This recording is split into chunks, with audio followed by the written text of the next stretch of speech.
rocket. So basically, you presented quite a lot of different approaches to achieving net zero. And I'm interested, it applies to all panels from on your perspective. In the context of values of your approaches, in the context of achieving net zero carbon. So Dimitrios, I'm old-fashioned engineer, as you're aware, and we discussed this quite a lot of time. So my hypothesis is always that simpler buildings are better ones. But what do you think that the approach of this stage 5 digital twins would be to achieving net zero? Yeah, to be honest, I'm more for simplicity as well. So I don't think, it might seem in my presentations, and I tend to do that, and you know that. Basically, technology, I advocate for technology-first approach. I don't. I think that basically technology can support implementing and delivering on values in the context that we would like to do that. And basically, we need to be always the KISS principle, the keep it simple principle, applies very much. We need to understand how the building is operating. We need to understand the context, and then possibly technology can help us understand or have a better, higher quality understanding, and therefore deliver specific outcomes with smaller cost or deliver better outcomes. So I'm very much, when I was talking about the models in everything, I'm not an advocate of very complex models, very complex models, but actually models and solutions that are fit for purpose and are as little as possible, but no single what is required. So in your ideal world, what do you think that it's sufficient granularity for these kind of models? Yes, so basically what we're doing, and I was referring to in the annex, for example, we know that those big models that have been in development for 20 years, if you open the IFC standard, there's thousands of pages, thousands of classes, thousands of details. And we know that this is too detailed to be useful in many cases.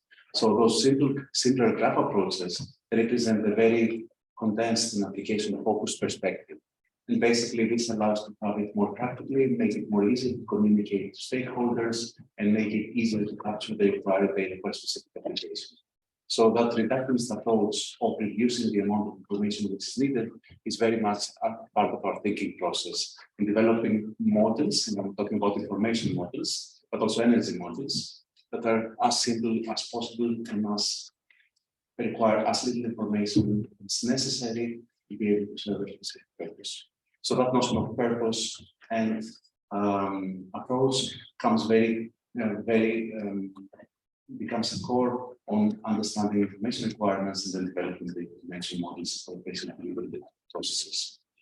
Okay, thank you. Simon, very quickly, in the context of value, and you as a designer, and probably most of people in the here in the theater are actually building designers, either engineers or architects. So the question is, why we should be bothered about energy demand side and achieving net zero carbon, and your client can come and say, let's wait for decarbonization of the grid. I don't want to be bothered with all this difficult stuff. As steam is still around poorly, no? As he presented, actually, it's extremely difficult to do something on site and in reality. Well, I think it lose sight of decarbonisation of the grid. I think it's an important component, but certainly, as I said, like when you take a whole life carbon approach, often, say for example, for a new build, the bulk of the carbon emissions will be in the upfront embodied carbon right at the very beginning, and as, of course, there'll be the life cycle component as well, and all of those sorts of things should really be feeding into our approaches as designers, and kind of the advice that we feed back in, we feed to our clients.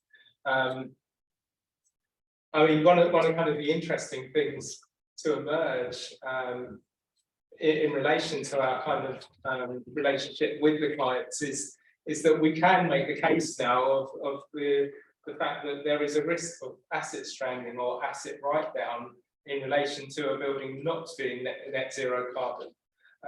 which kind of changes the thinking in a kind of really interesting way, because you're looking at a cost associated with not building to net zero as opposed to one associated with building to net zero.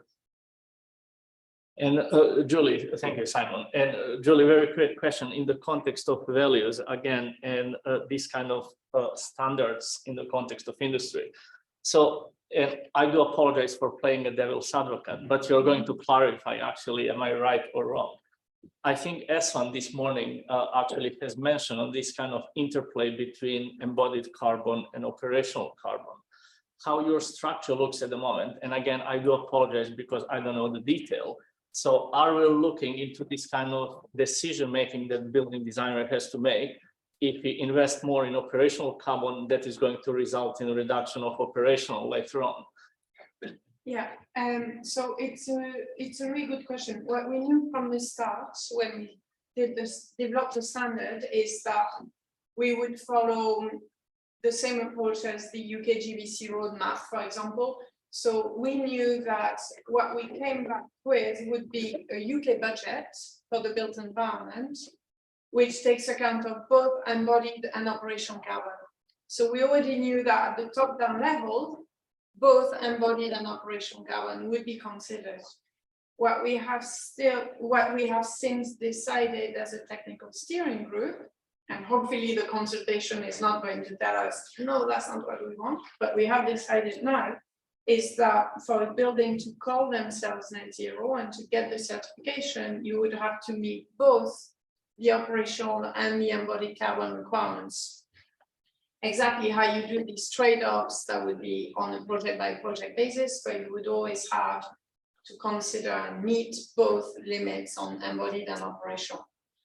It will vary probably in terms of, you know, how we treat retrofit projects against new build projects, but broadly speaking, that's where we're going at the moment. So every project will need to take both into consideration. Okay, and just very quick question, because it's close to my heart what you're doing there.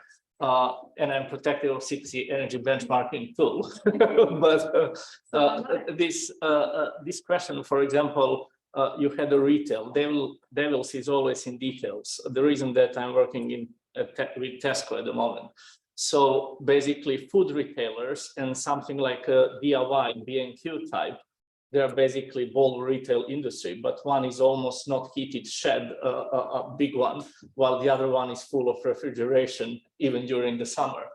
So there, this is why we have asked each sector to define their subsector. Where do they think it would make sense to have different limits within their sector?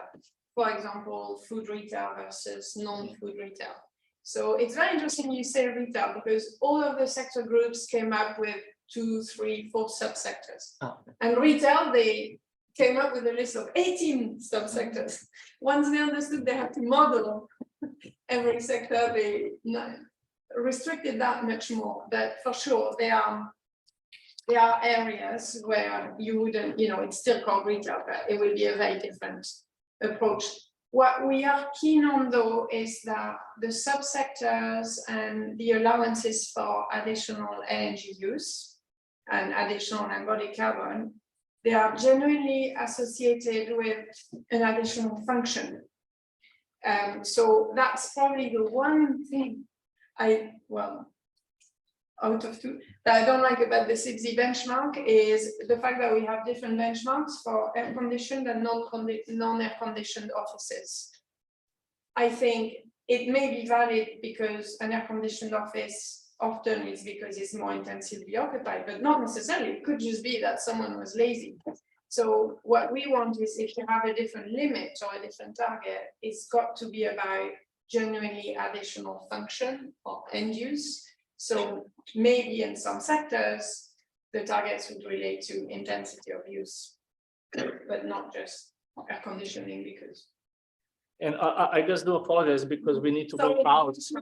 Yes, we have to leave in 3-4 minutes. So before actually asking you for questions, I just want to say first, thank you to Anna Barugiani. She's our head of communication for organizing event. but also we usually forget people who are behind and who make this possible. So thank you to Kian, Maya, and Velvet actually for being with us and organizing everything. So for them first. And now we can have another one more question, if you have in the audience. Yes, please. Kian is coming with a microphone.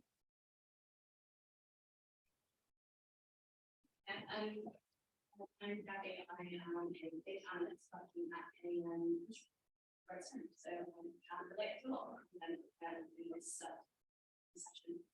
My question is for Demetrius. I noticed your teams were created your own gateway devices, your own build devices. Do you have any experience with existing technology in the market? Emphasis maybe some software or what it would be on a gateway device? Any experience there? Yeah, very much. In fact, what we're doing, I kind of talked about preview, but I put a picture there.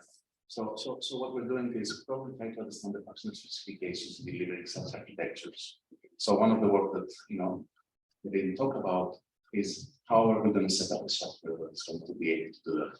Now, having said that, the first part is understanding what is out there. And so there's a lot of work there's a lot of work interfacing with different protocols. And then indeed I have looked at, and there's a lot of solutions coming out. I'm more familiar with what's happening on the non-domestic space. But even in the domestic space, you might be aware of there's solutions like Open Hub or kind of other gateways that are more less dense.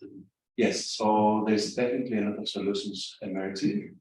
I would say in the non-domestic space, the protocol splitting is the archetype, and then many other things have followed. There's a lot of bespoke solutions that are being developed by different companies in support of specific business models.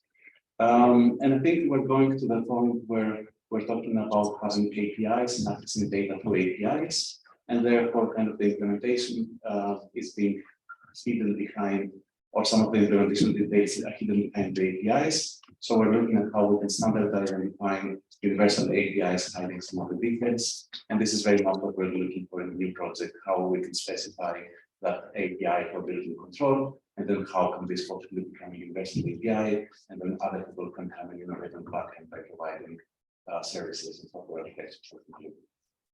And the last 60 seconds, Anna is going basically to say thank you to the panel and to give us a few instructions, basically what we're doing next. Yes, thank you so much again to our excellent speakers of this session and the morning session.